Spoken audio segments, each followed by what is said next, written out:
선생님들은 어쨌든 무언가 공동에 함께 성장하기 위해서 아이들이 함께 협력하는 그런 거죠. 프로젝트랑 좀 비슷하게 뭔가 과제를 함께 수행하는 거라고도 하셨고요.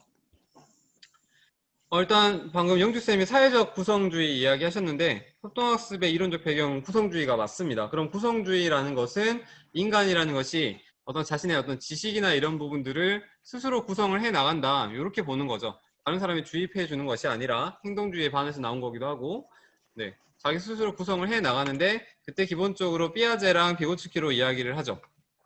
중간에 제가 설명하다가 질문 있으시면 바로 끊으시면 됩니다. 늘 네. 그렇듯. 네. 그래서 이제 개인적 구성주의보다는 사회적 구성주의에 좀 가깝다고 보시면 될 것 같아요. 물론 이제 그 양쪽의 장단점을 다 찾겠지만, 기본적으로 구성주의는 인간이 어떠한 지식을 능동적인, 그 스스로 구성해가는 능동적인 존재인데, 경험을 강조하고 어떤 목적 지향적인 행동을 한다. 그리고 협상은 상호작용이라는 개념으로 보셔도 될 것 같아요. 그래서 우리는 아이들에게 지식을 스스로 구성할 수 있는 기회를 주느냐, 그런데 그것을 함에 있어서 사회적으로 구성할 수 있도록 협동의, 소통과 협업의 기회를 주느냐, 이런 것들을 생각을 해보시면 될 것 같습니다.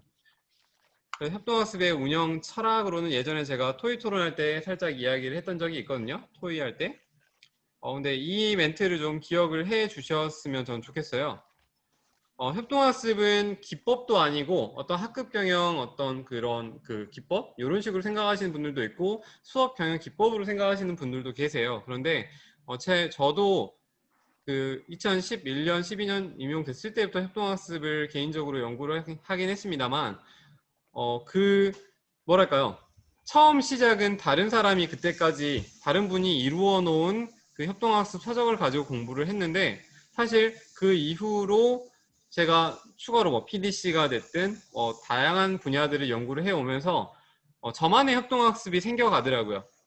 그러니까 뭐랄까, 제가 교육활동을 하는 이 모든 생활지도가 됐든 학급 경영, 수업 경영 모든 분야에서 협동학습이라는 것이 하나의 철학으로서 그 새로운 시스템을, 저만의 시스템이 좀 만들어져 간다는 거죠. 그래서 선생님들께는 오늘 협동학습의 철학이 어떤 것이겠구나, 이런 생각도 해보시면서 현재 나의 교실에 학급 경영이나 수업 경영, 생활지도 모든 면에서 아이들을 협동으로 이끌어가는 그런 환경과 뭐 이런 것들 구성을 잘 하고 있는지, 뭐 이런 것들을 좀 생각해 보시는 기회가 되었으면 좋겠습니다.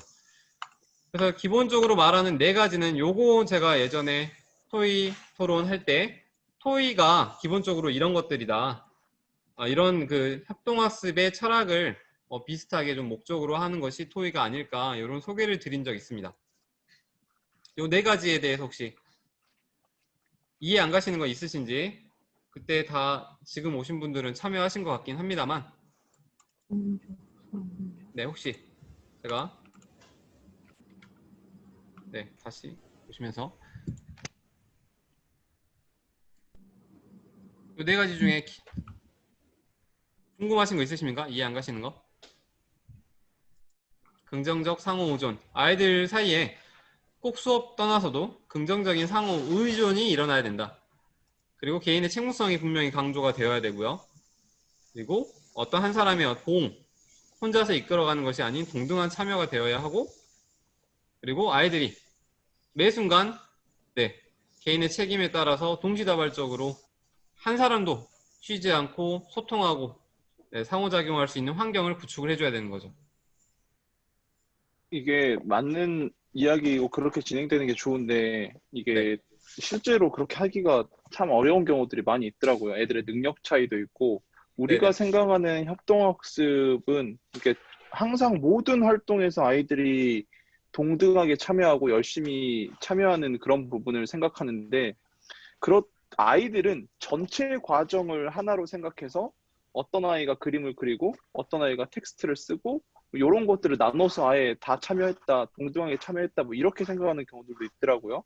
거기에 대한 갭들도 좀 있는 것 같긴 해요, 보면. 그러니까 우리는 다 같이 그림을 그리고 다 같이 텍스트도 쓰고 뭐 이렇게 하기를 바라는데 아이들은 아예 텍스트는 너가 담당, 그림은 너가 담당, 뭐 이렇게 해가지고 하는 경우도 있는데 이제 그게 그렇게 행동을 나누어서 맡기도 하는데 함께 해야 될 때 아이들은 애시당초에 그렇게 나눠서 활동을 하니까 조금 생각의 차이가 있는 부분도 발생하긴 하더라고요. 그러니까 이제 저는 개인적으로 그랬어요. 내용을 나누어서 또는 영역을 나누어서 이 역할 배분을 하는 것이 이 협동학습에서 말하는 진정한 협동일지 어쩔지 이런 고민들이 항상 될 때가 많아요. 그러니까 제가 생각하기에는 그 내용 분배나 이런 부분들은 하나의 형식이나 방식 이런 것들이고 저희가 사실 진정으로 바라는 것은 개개인이 그 아이의 수준에서 각자의 수준과 역량이 다르잖아요. 그래서 그 수준에서 조금이라도 더 어제보다 더 나은 오늘을 만들 수 있도록 뭐랄까 시너지랄지 이런 것들을 이끌어내는 것이 사실 그 안에서 부족한 아이들은 역할 분담을 해줘도 그걸 제대로 수행을 못하는 경우가 있잖아요. 근데 그런 아이들까지도 긍정적 상호작용을 통해서 함께 할 수 있는 뭔가 이런 뭐 분위기나 이 모든 것들을 만들어가는 이런 부분인 것 같아서 그 영주 선생님이 말하신 그런 부분도 어떤 이 협동학습이라는 전체의 한 부분, 빙산의 일각이라고 해야 될까요? 뭐 이런 영역 부분이라고 볼 수 있긴 한 것 같아요. 그런데 네, 그 협동의 개념을 어디까지로 좀 이렇게 확장시켜서 볼 거냐 이런 고민도 좀 필요할 것 같고요.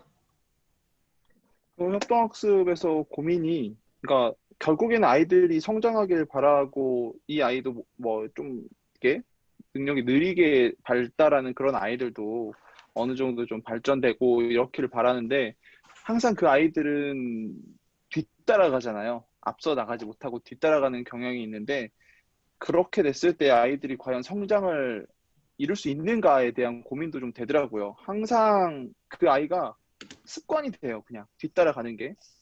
항상 리드하는 아이들은 계속 리드를 하게 되고 네네. 뒤따라가는 아이들은 뒤따라가고 이러면서 과연 이 아이가 우리 손을 떠나서 앞으로 이게 참여는 하지만 이 아이가 정말 좀 더 나은 사람으로 발전될 수 있을까에 대한 고민은 좀 되는 것 같아요.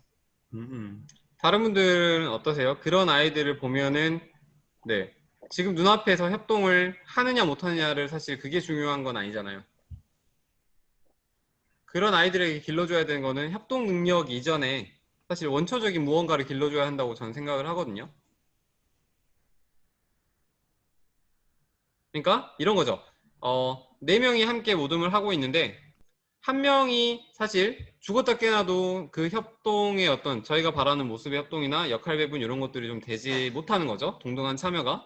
그랬을 때 그 아이가 참여하지 않았다고 해서 협동이 일어나지 않았다라고 볼 것이냐, 눈에 보이지 않았다고 해서 그것이 그 아이를 위한 협동이 아닐 것이냐, 이런 고민도 좀 되는 것 같아요.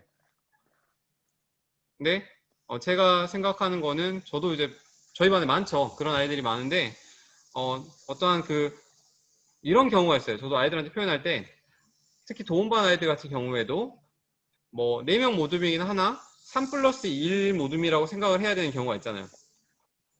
3명이 협업을 하고 한 명은 그 아이를 같이 함께 안고 가야 되는, 그러면서도 그 친구에게 협업할 수 있는 기회는 제공하면서도 사실 그 딜레마인 부분이 좀 많은데 이 아이를 이제 그 3명의 아이들이 이 친구를 어떻게 볼 것이냐는 거죠. 마치 저희가 뭐 장애인의 교육이나 이런 것들 특수학급, 통합학급에서 있는 이유가 그 장애 아이들 또한 우리랑 함께 살아가는 공동체 구성원으로서 그 함께 살아가는 것을 배우는 거잖아요.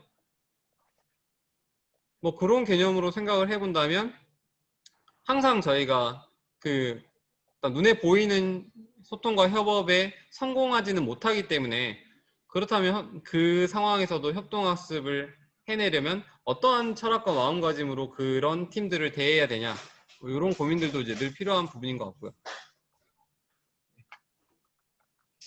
일단 좀 진행을 해보도록 하겠습니다.